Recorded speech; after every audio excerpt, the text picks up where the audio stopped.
Olá, este é o Poder Entrevista. Eu sou Mariana Halbert, repórter no Poder 360 e vou entrevistar Paulo Pereira, secretário executivo do Conselho de Desenvolvimento Econômico Social Sustentável. Paulo, 38 anos, é bacharel em Direito pela Universidade de São Paulo, com mestrado e doutorado em Filosofia e Teoria Geral do Direito pela mesma faculdade. Trabalhou por mais de 10 anos como advogado tributarista e foi convidado pelo ministro da Secretaria de Relações Institucionais, Alexandre Padilha, para botar novamente de pé o chamado Conselhão. O órgão consultivo foi criado por Luiz Inácio Lula da Silva em 2003, no início do seu primeiro mandato, e funcionou até 2019, quando foi extinto pelo ex-presidente Jair Bolsonaro. Ainda durante a campanha eleitoral, Lula prometeu retomar o Conselhão. A reestreia se deu no dia 4 de maio, com um número recorde de integrantes, 246. O evento foi realizado no Itamaraty, em Brasília, com a presença de Lula, do vice-presidente Geraldo Alckmin e quase todos os ministros do governo. Secretário, obrigada por ter aceitado o nosso convite.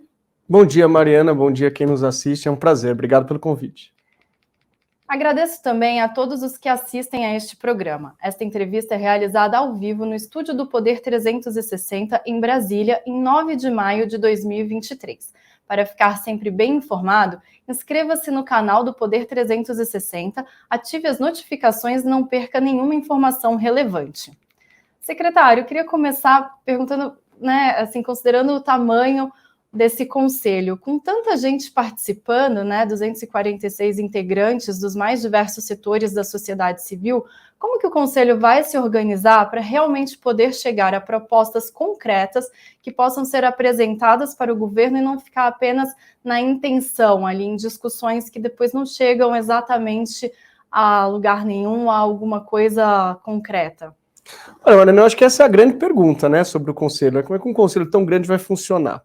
Primeira coisa, a gente pode depois trabalhar isso melhor, a gente pode bater um papo sobre isso. Acho que é importante entender por que o conselho é grande, O presidente Lula e o ministro Padilha tomaram por princípio a ideia de que eles iam fazer um conselho muito mais participativo e muito mais abrangente das transformações da sociedade brasileira dos últimos 20 anos do que foram as edições anteriores, Então, essa necessidade de incluir mais gente e de incluir mais temas, mais segmentos, mais pautas, fez com que o conselho crescesse. Depois a gente pode analisar isso um pouco melhor.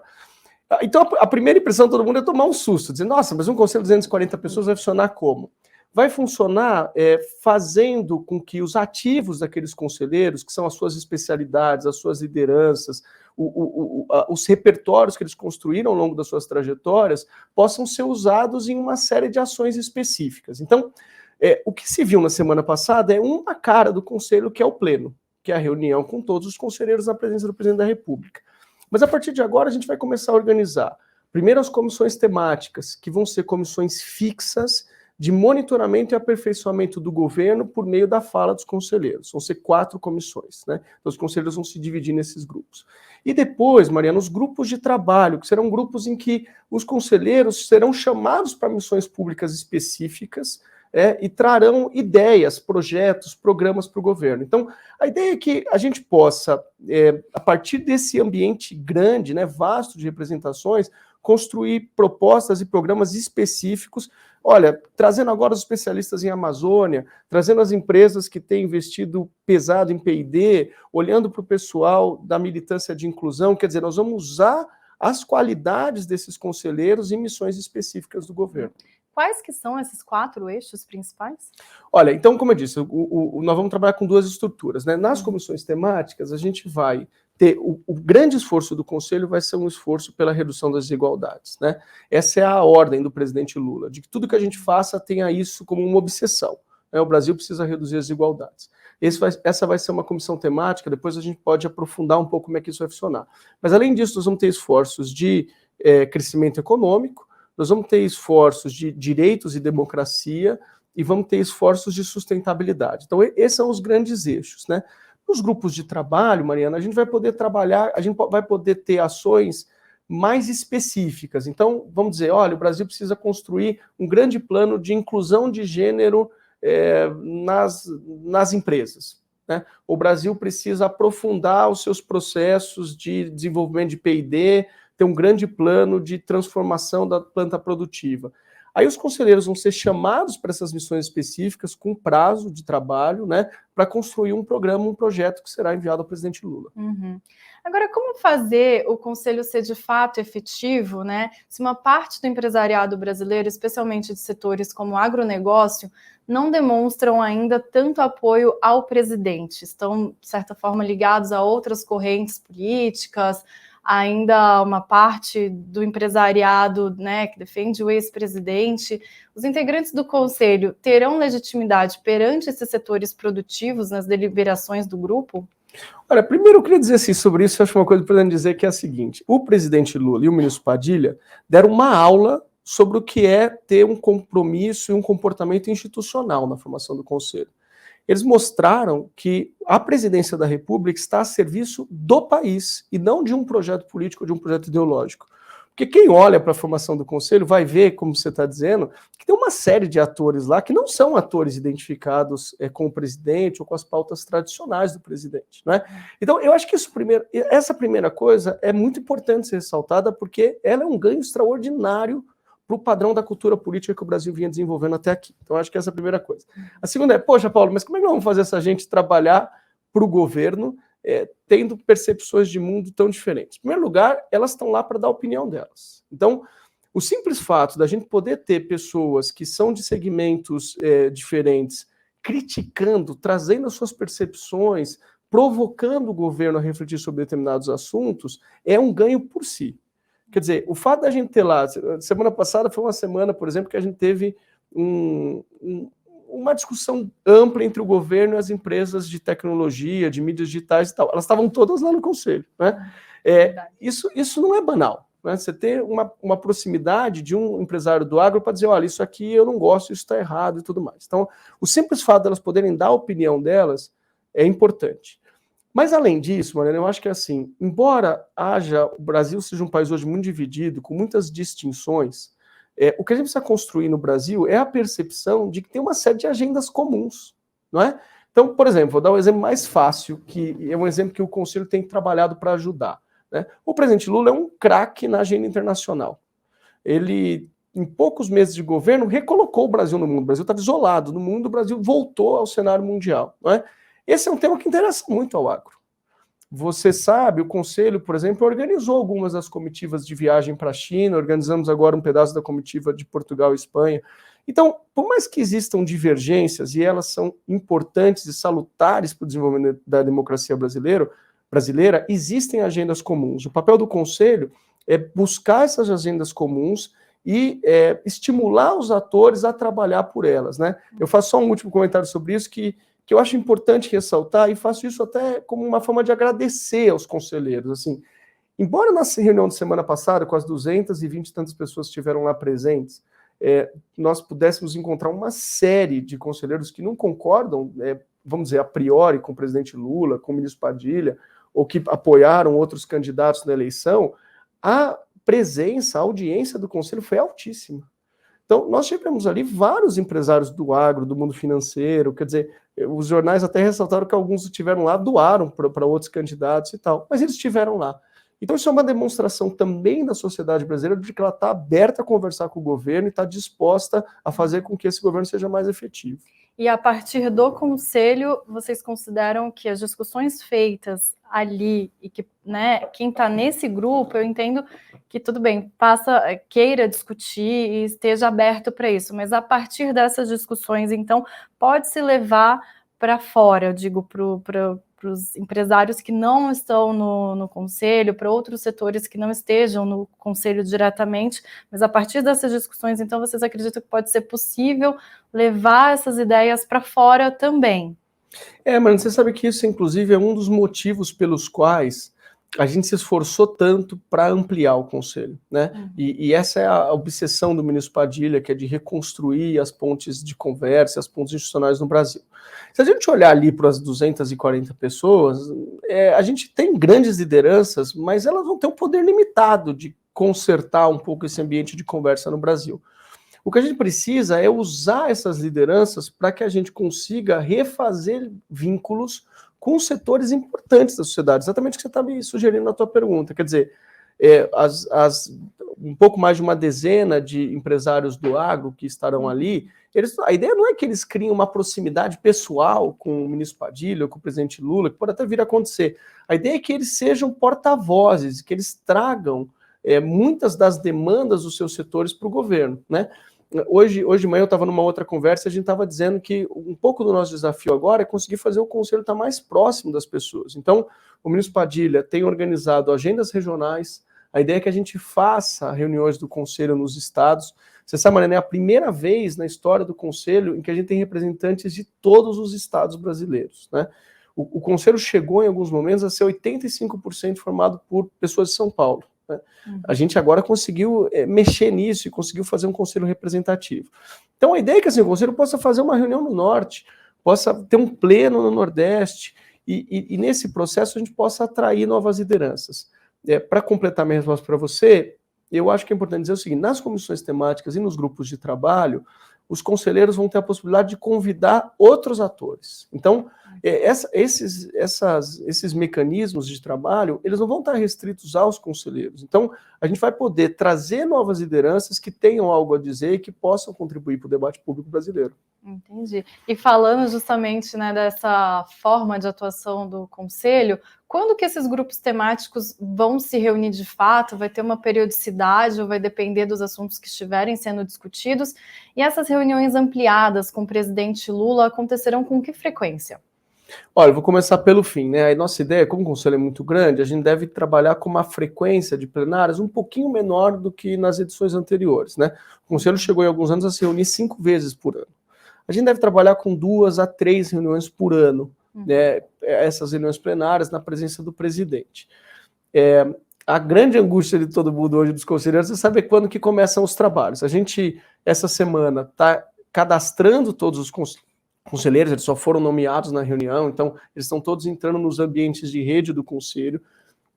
E a gente quer, Mariana, eu acho que isso é uma coisa legal de ressaltar também.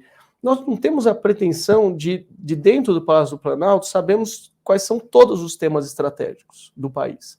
Então, para a gente é importante que os conselheiros tragam essas pautas para nós, né? Por isso que a partir do final dessa semana, a gente vai abrir um período para que eles possam sugerir grupos de trabalho, eles possam sugerir temáticas, eles possam sugerir atores que eventualmente não foram incluídos. Então, a nossa ideia, a partir da segunda quinzena de maio, pôr em funcionamento os grupos, ou seja, nós tomaríamos aí esses primeiros dias para ouvir os conselheiros, para saber quais temas eles querem se agregar e quais outros temas que nós não previmos e que deviam estar na nossa pauta, para a partir da segunda quinzena do mês, reunir os primeiros grupos, definir as primeiras políticas, tem grupos que estão mais adiantados, tem grupos que ainda estão numa fase mais inicial, e aí começar os trabalhos visando a entrega de determinados resultados para o presidente na próxima plenária. Que seria quando? Já tem uma data, mais ou menos? Desculpa, te interromper. A gente não definiu a data ainda, mas a ideia é que a gente faça isso um pouquinho, né, antes, no meio do segundo semestre, setembro, outubro, deve ser por aí. Entendi. E aí faria uma reunião no fim do ano também, por exemplo, para encerrar o ano. Assim. Talvez um encerramento do ano. Mas vai depender muito, tudo isso vai depender muito da dinâmica dos grupos e das comissões. É importante lembrar também, Mariana, que o Conselho não é o único instrumento de participação do governo, né? A Secretaria-Geral da Presidência tem uma série de conselhos de participações. Esse é um governo que está muito disposto a ouvir a sociedade, então todos os ministérios têm os seus instrumentos de audição, de construção de políticas, de modo que a gente também vai ter que articular o Conselho com todos esses outros atores. Então, eu acho que a definição também da próxima plenária vai um pouco depender de como vai ser a dinâmica desses grupos de trabalho, essas comissões, e de como é que esse trabalho vai se desenvolver ao longo das próximas semanas. E quando a lista, né, de integrantes do Conselho foi divulgada, chamou muita atenção a presença de influenciadores digitais, artistas e executivos de Big Techs, né, como você já tinha mencionado. E eu queria saber o que eles podem trazer de concreto para essa nova versão do Conselhão, para ir além do que os empresários tradicionais podem contribuir. Bom, primeiro, tem uma série de princípios conduzidos pelo ministro Alexandre Padilha que eu acho que se expressaram nesses nomes. Assim, o primeiro desses princípios era tentar atualizar um pouco o mundo das representações. Quer dizer, o Brasil mudou muito. Aquilo que se fazia antes, assim, olha, você traz uma entidade de representação do comércio e todo mundo que está no comércio está representado, isso não funciona mais, né? Uhum. Em que pese o excelente trabalho das entidades de representação. Mas hoje, se você não fizer esforços para trazer novos atores, você faz uma conversa que não toca na diversidade das forças produtivas e de opinião do Brasil. Então, a primeira proposta era de trazer um pouco, vamos dizer, esse novo mercado que aconteceu no Brasil, que é basicamente o mercado digital, mas não é só o mercado digital. Hoje a gente tem no Conselho, assim, empreendedoras de comunidades no Rio de Janeiro, a gente tem no Conselho gente do extrativismo do Norte, tem as Big Techs, mas tem um outro mundo de mercado, de produção sustentável e de gente, de iniciativas de microcrédito em populações locais, que a gente quis trazer para o debate no Brasil. Então, a primeira coisa é essa. A segunda coisa a gente acha também que alguns setores foram historicamente negligenciados. Então, por exemplo, o setor da cultura é um setor importantíssimo do ponto de vista econômico e, evidentemente, do ponto de vista educacional e cultural para o Brasil, né? Então, a gente ter trazido ali alguns representantes da cultura tem uma série de implicações. Por exemplo, as discussões que tem feito agora sobre uma possível nova diretriz para as redes digitais e tal, tem mobilizado os atores da cultura que têm ali algumas expectativas, né? Esse é um setor que foi muito atingido pela pandemia, os profissionais têm tido muitas dificuldades e tal. E os influencers, que até gerou uma certa polêmica, algumas pessoas comentaram isso, os influencers hoje têm uma fotografia de um novo Brasil, de uma meninada que está chegando nas redes sociais, que conhece política de um jeito muito diferente das formas tradicionais, mas é uma meninada que é muito politizada, que acompanha o Brasil, que quer debater e tal. Então, os influencers trazem um pouco dessa fotografia. Eu queria que tivessem mais, se você quer saber. Eu acho que eles fariam melhor, fariam bem para o Conselho, se tivessem ainda mais presentes, trazendo mais essas vozes da sociedade. Entendi. E em outros momentos em que o Conselhão existiu, propostas econômicas como uma reforma tributária foram discutidas, mas não chegaram exatamente aí para frente a serem implementadas, né, a serem votadas pelo Congresso. Qual que é o objetivo do Conselho agora? Na semana passada, quando o Conselho se reuniu em 4 de maio, os integrantes falaram muito em crescimento econômico e redução da desigualdade. O objetivo, então, agora vai ser apresentar esse tipo de proposta novamente. Você já me falou aqui um pouquinho da dinâmica, né, de apresentar, trabalhar isso ao longo das próximas semanas e tentar construir algo até a metade do segundo semestre, por exemplo. Mas, assim, qual que é o foco exato de propostas que devem ser criadas agora a partir do Conselho? Olha, Vanessa, assim, o Brasil e o Estado brasileiro também é uma máquina de desigualdade. Né? O Brasil é um país que construiu instituições bastante efetivas nos processos de concentração de renda.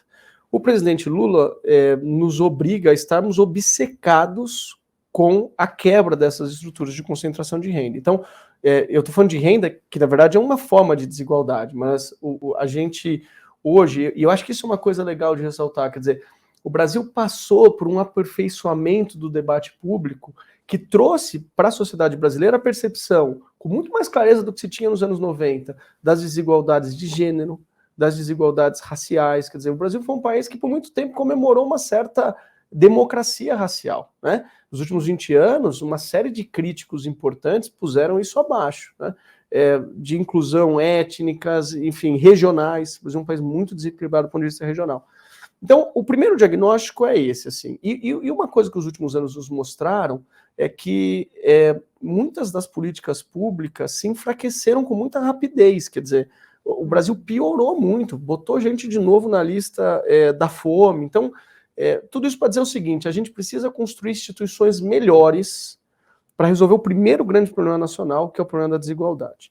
Mas, ao mesmo tempo, o Brasil não cresce há muitos anos. Se você olhar para uma curva dos últimos 40, 50 anos, com exceção dos governos do presidente Lula, o Brasil cresceu muito pouco. E a gente precisa achar novas formas de crescimento que não são as formas tradicionais dos anos 80, 90 e 2000. Quer dizer, então hoje um outro mundo, um mundo de tecnologia, novos atores globais, novos mercados globais. O Conselho vai ter um pouco o papel de olhar para essa nova pauta de desenvolvimento, casando isso com uma obsessão pela igualdade, né? O ministro Padilha gosta de ressaltar que o presidente Lula foi o presidente que conseguiu entregar na história do Brasil, foi o único presidente que conseguiu entregar na história do Brasil 3 coisas ao mesmo tempo, né? Saúde fiscal, inclusão e crescimento. É essa rota que a gente precisa construir de novo. Agora, não é a mesma fórmula dos anos 2000, nós vamos ter que construir uma nova. Faço só um comentário final do que você disse, assim, é verdade, a reforma tributária passou pelo Conselho e não foi aprovada naquele momento, a gente está otimista que ela seja aprovada agora. E é uma reforma, a reforma tributária que pode vir a ser aprovada agora é uma reforma que tem muito daquela que foi discutida no Conselho. Mas como disse o ministro Padilha ontem, não se ganha um campeonato ganhando todos os jogos, né? Nem todas as agendas que sairão do Conselho serão bem-sucedidas, mas tem várias outras que serão. Então, os programas, por exemplo, do Minha Casa Minha Vida, do ProUni, uma série de iniciativas de crédito, de inovação que foram feitas no final dos anos 2000, várias dessas iniciativas passaram pelo Conselho. Então, a nossa ideia, Mariana, não é que a gente consiga emplacar todas as agendas, mas que o Conselho seja um formulador de ideias que possam apoiar a presidência e os outros ministérios na construção dessa nova agenda econômica, social e sustentável. Uhum.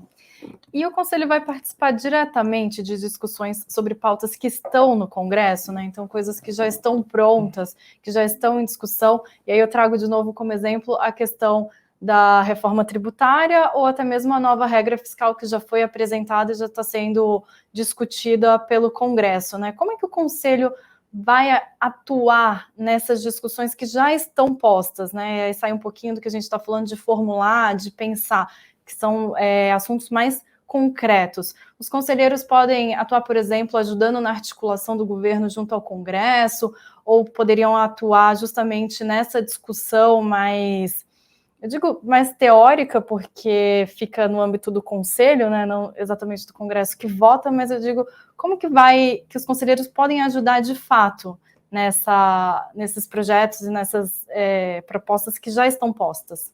Olha, acho que a primeira coisa para dizer sobre isso, Mariana, é ressaltar a independência e a autonomia do Poder Legislativo brasileiro. Então, o Conselho não tem nenhuma pretensão de, vamos dizer, se imiscuir ou, vamos dizer, pegar um pedacinho da pauta institucional do Parlamento. O Parlamento é autônomo, tem os seus representantes, é o único órgão que representa a sociedade brasileira, seja pela sua população ou pela representação dos estados. E ele tem autonomia para desenhar suas formas de decisão, né, independente do Poder Executivo.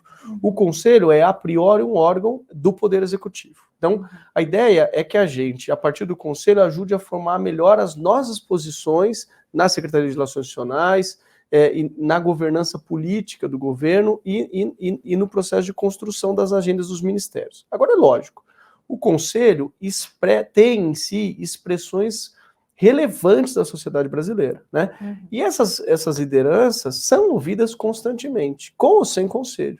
Então, se o Conselho puder dar contribuições para o debate público, ele dará, né?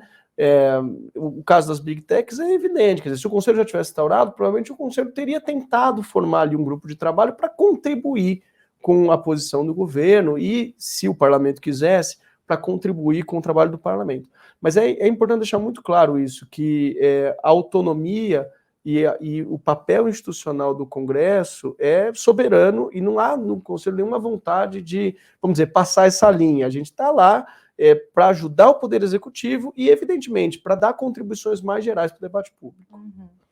E voltando um pouquinho no que a gente já trouxe no início, mas sobre a formação mesmo do Conselho, qual que foi o critério de escolha desses participantes, né? Você já explicou um pouquinho sobre a representatividade, gente de vários setores, mas como que foi feita a definição de quem participaria?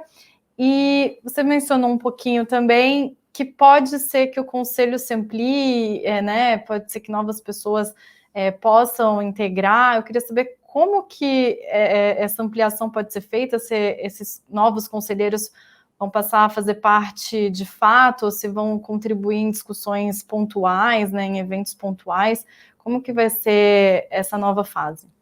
Olha, a primeira coisa que nos surpreendeu na montagem do Conselho é a demanda social por representação. né? A gente, às vezes, a gente tem essa imagem que é verdadeira, de uma sociedade muito cindida, mas eu acho que aos poucos a gente está conseguindo quebrar isso, né? Então a quantidade de empresários, de líderes setoriais, de trabalhadores, de ativistas, de sociedade civil que quis ir para o conselho é gigante, né? Isso gerou vários problemas. A nossa vida ficou muito difícil. Foi muito difícil montar o conselho. Nós recebemos assim mais de 1.300 pleitos. Então, as últimas semanas foram semanas muito difíceis no sentido de poder escolher os representantes que estariam ali. Bom, o conselho foi feito para, vamos dizer, representar uma fotografia melhor da sociedade brasileira do que o que nós tivemos nas últimas edições. Então, o ministro Padilha se empenhou muito para construir um organismo que fosse mais inclusivo, né, e que saísse um pouco de processos de concentração que a gente viveu um pouco nas últimas edições. Então, alguns números importantes. Assim, nós temos nesse conselho uma representação feminina de 40%, que é pouca. A gente gostaria de ter chegado pelo menos na representação da sociedade brasileira, que se não me engano são 52%, mas representa um avanço grande em relação às outras edições. Nós tivemos edições que a representação feminina foi de 10%, 12%. O conselho, que chegou a ser quase 85% paulista, hoje é um conselho muito mais regional, com representantes de todos os estados. Também isso nunca tinha acontecido, é inédito, né? Mas, além disso, quer dizer, não é só uma questão da inclusão de conselheiras e de conselheiros de outras regiões. As temáticas do conselho ficaram mais ricas.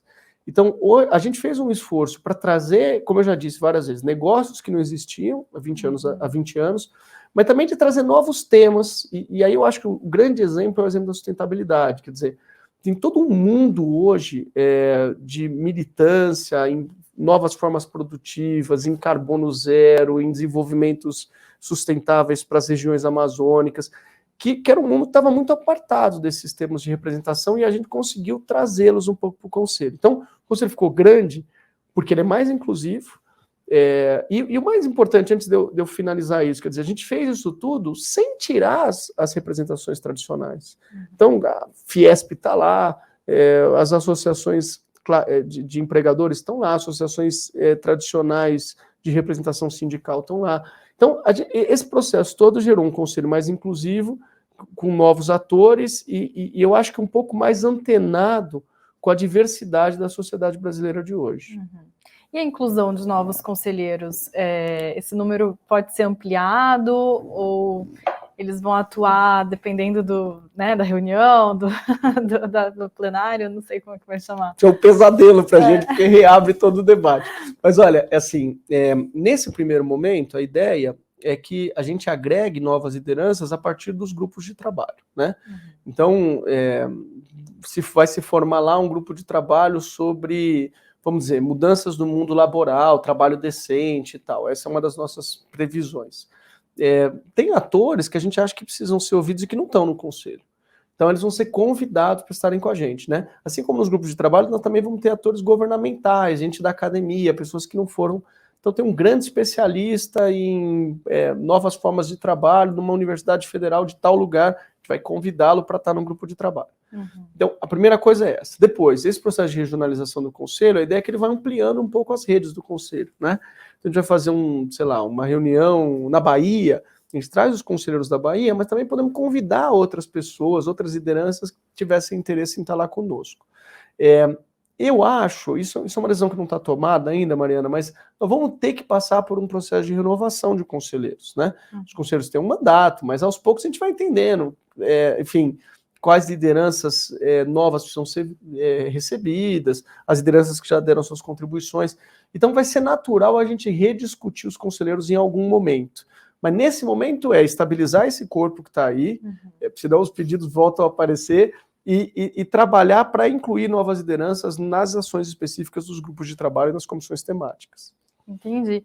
E a gente já falou um pouco de como o Conselho vai trabalhar com outras representações da sociedade fora do Conselho, né? Agora eu queria saber como é que essas posições antagônicas dentro do Conselho vão também conseguir lidar com essas diferenças e chegar a posições comuns, ou então, pelo menos, travar um diálogo ali que possa gerar algum fruto concreto, né? E aí eu cito como exemplo, por exemplo, os representantes do agronegócio e indígenas e ambientalistas, ou produtores rurais e o MST, empresários e sindicalistas. Então, como é que vai ser essa arbitragem das discussões que vão envolver atores tão diferentes dentro do Conselho?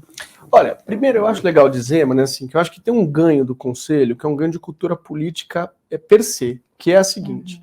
Por exemplo, as últimas semanas foram muito marcadas um pouco pelas tensões entre atores do campo, né, do mundo agro e tal, e membros do MST.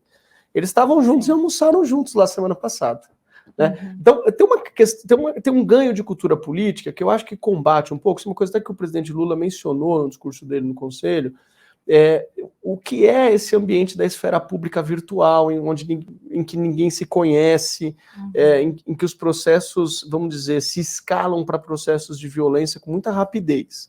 Né? Nós vamos dar rosto e carne para esses atores, para que eles se conheçam, tentem entender um pouco os pontos de vista uns dos outros, e com isso, criar alguns processos de aproximação mínima. Né?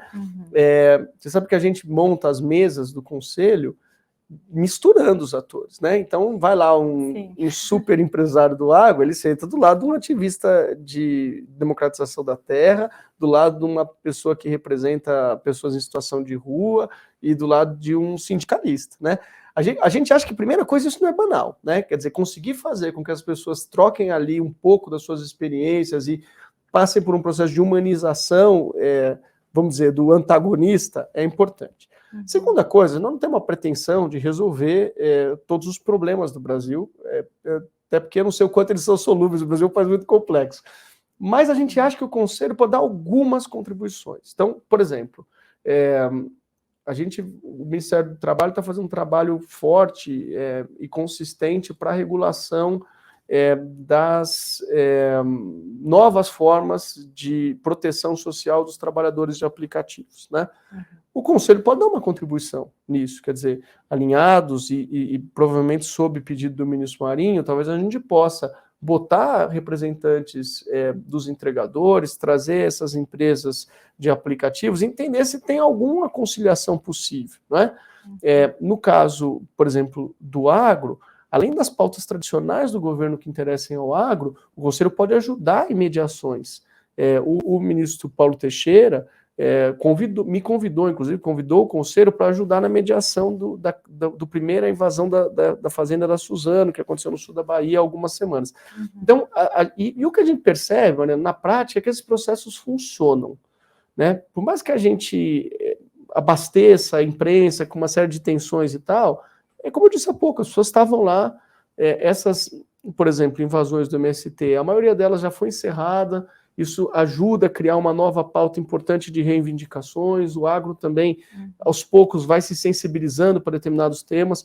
Então, nós não vamos resolver tudo, e não precisamos resolver tudo, porque o governo é muito qualificado, tem grandes atores, tem ministérios formados por gente de grande qualidade, de modo que o Conselho é só mais um ator nesse processo de conversa.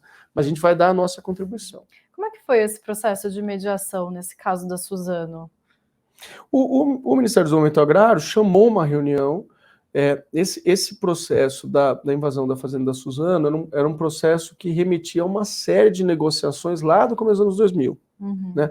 O Ministério do Desenvolvimento Agrário chamou uma reunião, pôs todo mundo na mesa, uma reunião com cara de conselhão, pôs todo mundo na mesa, da Suzano, aos representantes do Movimento Sem Terra, ao INCRA, advogados, atores públicos, entendeu as reivindicações, né?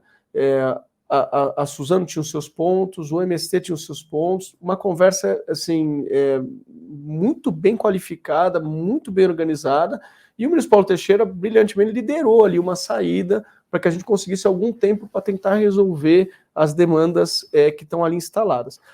Uma coisa importante de dizer também, Mariana, que eu acho que a gente devia ressaltar, que é o seguinte: o Brasil está vindo de um período longo em que fez-se pouco ouvidos a uma série de reivindicações sociais. Ou seja, então a demanda social de solução de problemas que foram se acumulando ao longo dos últimos anos para resolver.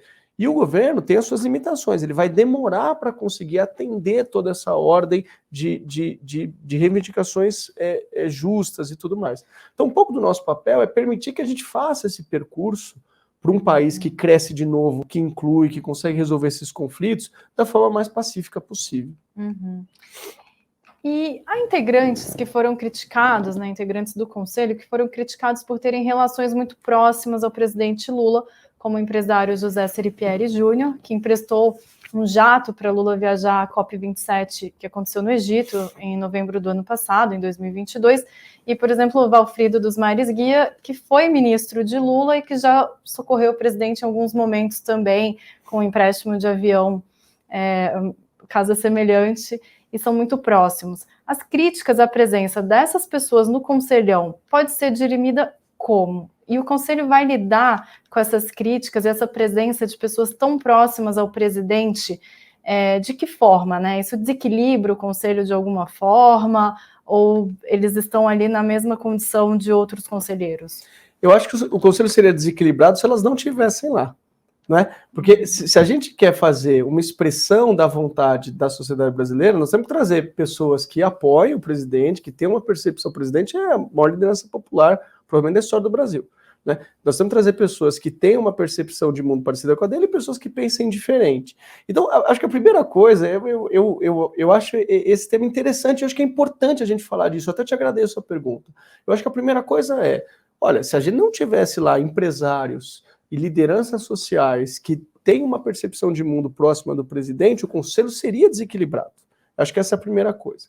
A segunda coisa, assim, Paulo, como é que o Conselho reage a essa crítica? Eu reagiria dizendo o seguinte, olha, acho que quem fizer essa crítica está convidado a olhar a lista, porque tudo bem, nós vamos encontrar num ambiente de 240 pessoas, vamos encontrar pessoas mais próximas do presidente da República, mas nós vamos encontrar lá também os CEOs dos grandes bancos brasileiros.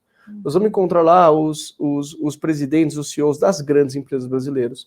Nós vamos encontrar pessoas que defenderam publicamente o ex-presidente. Nós vamos encontrar pessoas que doaram dinheiro para o ex-presidente. Né? Então, o fato, eu acho que isso é que eu acho que é importante dizer. Não é que o presidente tem lá uma cota pessoal das pessoas que ele gosta e que tem que estar no conselho. É que se nós não trouxéssemos empresários alinhados com o ideal do governo, o Conselho seria desequilibrado, a gente não conseguiria tirar uma fotografia da representação brasileira. Né? Dito isso, eu também acho que é muito importante ressaltar o contexto em que a gente está fazendo isso. Quer dizer, nós estamos saindo do Brasil em que o Palácio do Planalto estava fechado, em que um presidente da República se comunicava com os seus apoiadores num cercadinho na porta do Palácio da Alvorada para meia dúzia de fiéis seguidores, para usar um termo elegante, e estamos saindo para um novo Brasil em que o presidente convida oficialmente lideranças sociais, várias das quais não são lideranças sociais de afinidade política mais clara, para que elas tenham um lugar oficial para se posicionar sobre o governo. Quer dizer, isso é um avanço extraordinário. Uhum. E para a gente finalizar, eu queria saber o seguinte: integrantes do Conselho devem participar de alguns eventos internacionais, como já aconteceu. Né? Teve um realizado recentemente em Nova York, nos Estados Unidos, em que algumas pessoas do Conselho participaram de um evento da agência Bloomberg e outros conselheiros acompanharam o presidente Lula em viagens internacionais. Por que esses conselheiros fizeram essas viagens e qual que vai ser essa agenda internacional do Conselhão?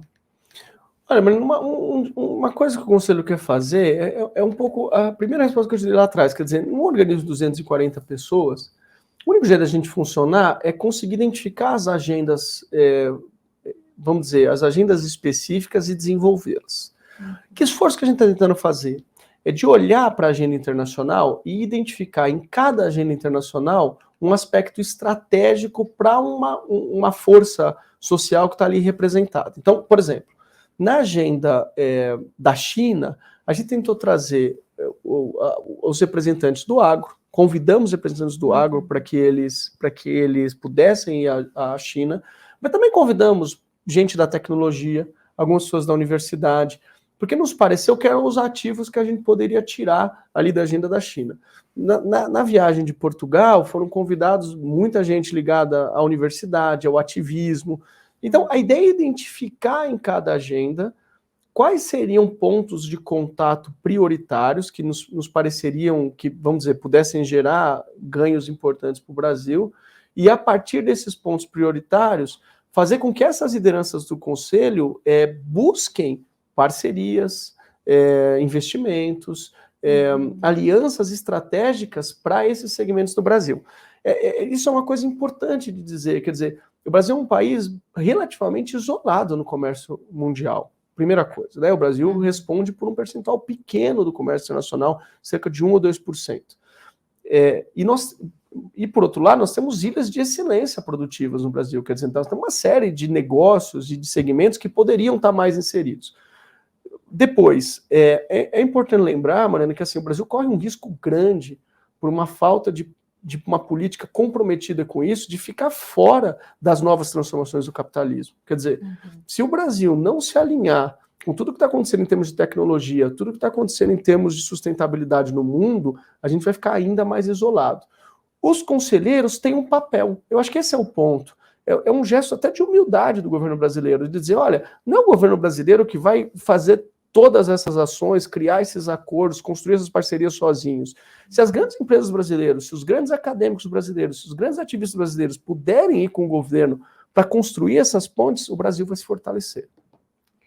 E chega ao final esta edição do Poder Entrevista. Em nome do jornal digital Poder 360, eu agradeço ao secretário executivo do Conselho de Desenvolvimento Econômico Social Sustentável, Paulo Pereira. Obrigado, Mariana, foi um prazer estar aqui. Bom dia para você e para todo mundo que nos assistiu. Agradeço também a todos os web espectadores que assistiram a esta entrevista. Ela foi realizada ao vivo no estúdio do Poder 360 em Brasília. Para ficar sempre bem informado, inscreva-se no canal do jornal, ative as notificações e não perca nenhuma informação relevante. Muito obrigada e até a próxima.